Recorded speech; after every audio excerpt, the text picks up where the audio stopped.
ഇന്ന് നമ്മൾ ഉണ്ടാക്കാൻ പോകുന്നത് കടായി ചിക്കൻ ഫ്രൈ ആണ്. നല്ല ടേസ്റ്റിയായ റെസ്റ്റോറന്റ് സ്റ്റൈലിൽ കടായി ചിക്കൻ ഫ്രൈ ഉണ്ടാക്കുന്നത് എങ്ങനെയെന്ന് നോക്കാം. അതിനു വേണ്ട ഇൻഗ്രീഡിയൻസ് എന്തെല്ലാമെന്ന് നോക്കാം.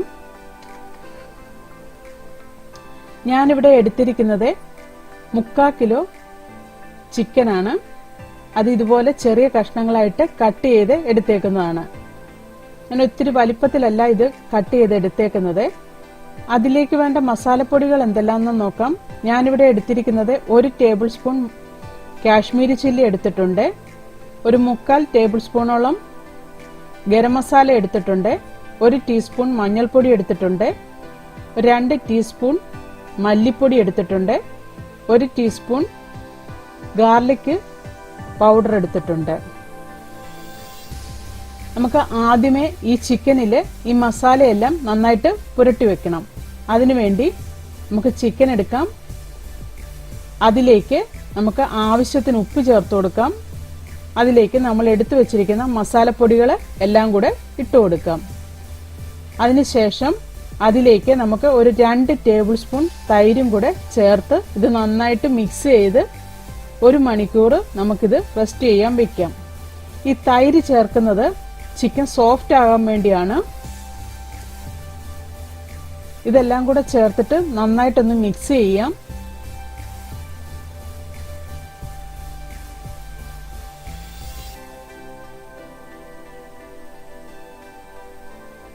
ഗാർലിക് പൗഡർ ഉള്ളതുകൊണ്ടാണ് ഞാൻ ഇത് ചേർത്തത്. ഗാർലിക് പൗഡർ ഇല്ലെങ്കിൽ അത് ഗാർലിക് പേസ്റ്റ് ആക്കിയിട്ട് ഇതിൽ ചേർത്ത് കൊടുക്കാം.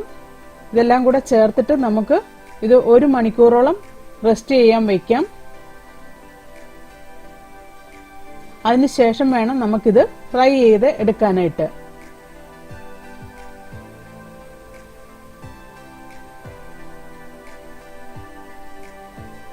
ചിക്കന്റെ എല്ലാ ഭാഗത്തും ഈ മസാലയൊക്കെ നന്നായിട്ട് മിക്സായി വരണം. അതുവരെ നമുക്കിതൊന്ന് മിക്സ് ചെയ്ത് കൊടുക്കാം. ഇതെല്ലാം മിക്സ് ചെയ്തതിന് ശേഷം നമുക്കിത് മാറ്റിവെക്കാം.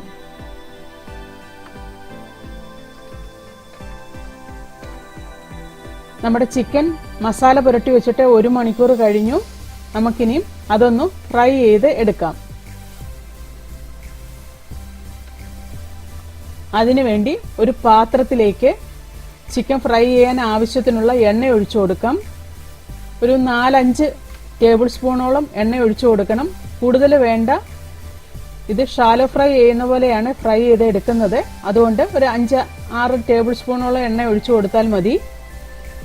അതൊഴിച്ചു കൊടുത്തതിന് ശേഷം അതൊന്ന് ചൂടായി വരുമ്പോൾ അതിലേക്ക് നമുക്ക് 1 ടീസ്പൂൺ ജീരകം ഇട്ട് കൊടുക്കാം.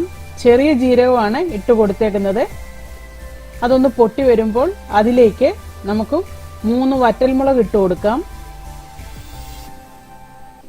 ഈ വറ്റൽമുളക് ഒന്ന് മൂത്ത് വരുമ്പോൾ അതിലേക്ക് നമ്മൾ മസാല പുരട്ടി വെച്ചേക്കുന്ന ചിക്കൻ ചേർത്ത് കൊടുക്കാം. ചിക്കന്റെ ഓരോ പീസായിട്ട് നമുക്ക് ഇതിലേക്ക് ഇട്ട് കൊടുക്കാം.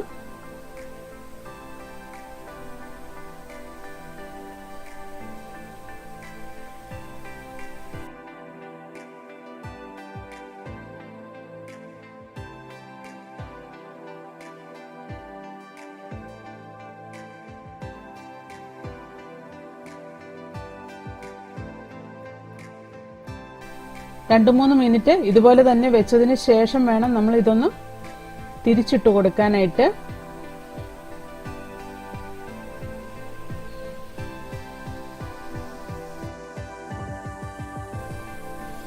നമുക്കിനിയും ഇത് പതുക്കെ ഓരോന്നായിട്ട് തിരിച്ചിട്ട് കൊടുക്കാം.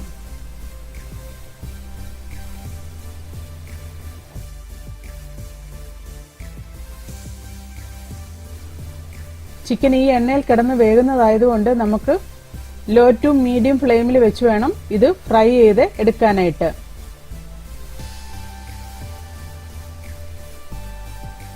നമുക്ക് ഇങ്ങനെ ഓരോ പീസും തിരിച്ചിട്ട് കൊടുക്കാം.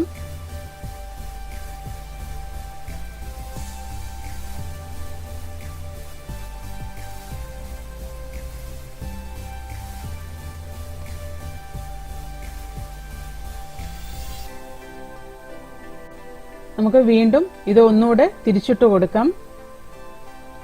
ഒരു 4-5 മിനിറ്റ് ഇതുപോലെ ഇട്ടതിന് ശേഷമാണ് വീണ്ടും തിരിച്ചിട്ട് കൊടുക്കുന്നത്.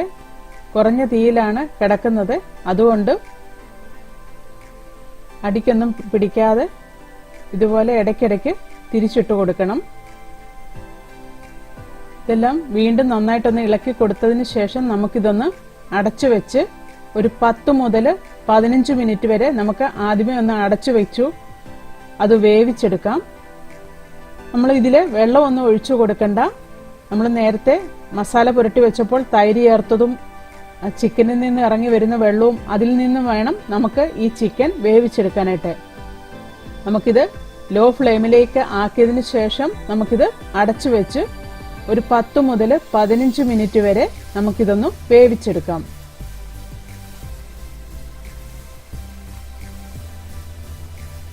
നമ്മുടെ ചിക്കൻ അടച്ചു വെച്ചിട്ട് ഒരു 10 മിനിറ്റ് കഴിഞ്ഞു.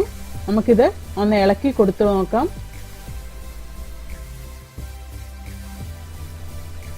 നമ്മുടെ ചിക്കൻ പകുതി വേവേ ആയിട്ടുള്ളൂ, കുറച്ചുകൂടെ വേകാനുണ്ട്. നമുക്ക് വീണ്ടും ഇത് അടച്ചു വെക്കാം. നമ്മൾ ഇതിനകത്ത് വെള്ളമൊന്നും ചേർത്തതല്ല, ഈ ചിക്കനിൽ നിന്ന് ഇറങ്ങിയ വെള്ളവും ആവി വെള്ളവും എല്ലാം കൂടെ ഉള്ള വെള്ളമാണ് ഈ പാത്രത്തിലുള്ളത്. നമുക്ക് വീണ്ടും ഇതുപോലെ അടച്ചു വെച്ച് ഒരു 10 മിനിറ്റ് കൂടെ വേവിച്ചെടുക്കാം.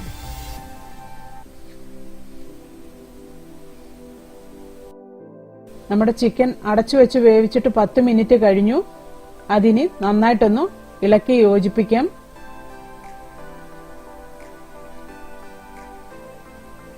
നമ്മുടെ ചിക്കനൊക്കെ നന്നായിട്ട് ഫ്രൈ ആയി വന്നിട്ടുണ്ട്. ഇതിലെ കുറച്ച് വെള്ളമയവും ഒക്കെ ഉണ്ട്, അതൊക്കെ ഒന്ന് വറ്റി വരാൻ വേണ്ടി ഒരു 2-3 മിനിറ്റ് കൂടെ നമുക്ക് ഇതുപോലെ തുറന്നിട്ട് ഇതൊന്ന് ഇളക്കി കൊടുത്തോണ്ട് ഇരിക്കാം. നമ്മുടെ ചിക്കനൊക്കെ നന്നായിട്ട് ഫ്രൈ ആയി അതിന്റെ എണ്ണയൊക്കെ തെളിഞ്ഞു വന്നിട്ടുണ്ട്. നമുക്ക് ഇതിലേക്ക് കുറച്ച് കറിവേപ്പില ചേർത്ത് കൊടുക്കാം. അതിലേക്ക് നമുക്ക് കുറച്ച് മല്ലിയിലയും കൂടെ ചേർത്ത് കൊടുക്കാം. അതിനുശേഷം നമുക്ക് കുറച്ച് ഇഞ്ചി നീളത്തിൽ അരിഞ്ഞത് ഇതിലേക്ക് ചേർത്ത് കൊടുക്കാം. ഇത് ഓപ്ഷനിലാണ്, ഇഷ്ടമുണ്ടെങ്കിൽ മാത്രം ഈ ഇഞ്ചി ഇതുപോലെ നീളത്തിൽ അരിഞ്ഞത് ചേർത്ത് കൊടുത്താൽ മതി. കറിവേപ്പിലയും മല്ലിയിലയും മാത്രം ചേർത്ത് കൊടുക്കുന്നുണ്ടെങ്കിൽ അത്രയും മാത്രം ചേർത്ത് കൊടുത്താൽ മതി. അതും ചേർത്ത് നന്നായിട്ടൊന്ന് ഇളക്കി യോജിപ്പിക്കാം. കറിവേപ്പിലയുടെയും മല്ലിയിലയുടെയും ഒക്കെ ടേസ്റ്റ് ഈ ചിക്കനിൽ പിടിക്കുന്ന വിധത്തിൽ നമുക്കിതൊന്ന് നന്നായിട്ട് വഴറ്റി കൊടുക്കാം. നമ്മുടെ ടേസ്റ്റിയായ ചിക്കൻ കടായി ഫ്രൈ റെഡിയായി. അതിനെയും ഒരു സെർവിംഗ് പ്ലേറ്റിലെടുത്ത് നമുക്ക് സെർവ് ചെയ്യാം. എല്ലാവരും ഇത് ഉണ്ടാക്കി നോക്കണം. ഇഷ്ടമായെങ്കിൽ ലൈക്ക് ചെയ്യണം, ഷെയർ ചെയ്യണം, കമന്റ് ചെയ്യണം. എന്റെ ചാനൽ സബ്സ്ക്രൈബ് ചെയ്യാത്തവർ സബ്സ്ക്രൈബ് ചെയ്യണം. Thank you.